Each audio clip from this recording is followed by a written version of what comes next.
Díomh a leanaí chun tháinsibh Muireann Nic Amhlaoibh an saghríist chun Amhránaíocht beag a dhéanamh libh. Agus an nóir seo táid chun Amhrán rá fé Báidín beag. Agus tá na Báid go dainn sa Fharraige is sanam do sa. Agus in san Amhrán sa táid a gaí rá ar na hiascarí go dteocha siad a bhaile sláán. Agus mar seo a héinse. Tá na Báid go dainn sa Fharraige iascar snáb is líanta tairingthe túnta arda gaith sanna sláán a bhaile go dagan na fir. Tá na Báid go dainn sa Fharraige sláán a bhaile go dagan na fir. Tá na Báid go dainn sa Fharraige sláán a bhaile go dagan na fir. Ja, sin blasin beag dó, agus raimid siad na focail. Tá na Báid go dainn sa Fharraige, nó san airige beidir a deir sibse. Tá na Báid go dainn sa Fharraige. Iasc ar snáb is líanta tairingthe.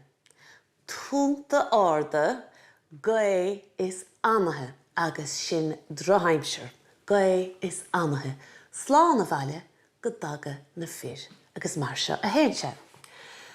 Tá na Báid go dainn sa Fharraige iascar snáb is líanta tairingthe túnta arda gaith is anathe sláán a bhaile go dagan na fir.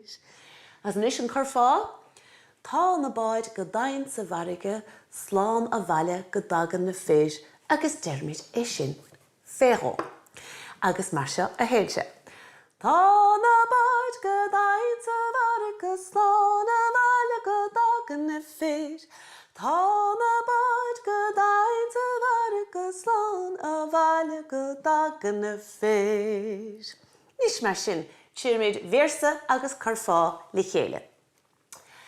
Tá na Báid go dainn sa Fharraige iascar snáb is líanta tairingthe túnta arda gaith is anathe sláán a bhaile go dagan na fir.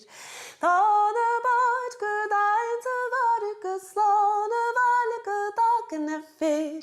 Tá na Báid go dainn sa Fharraige sláán a bhaile go dagan na fir. Má sibh agus gur míle maith agaibh as canna leam. Slán go fólín!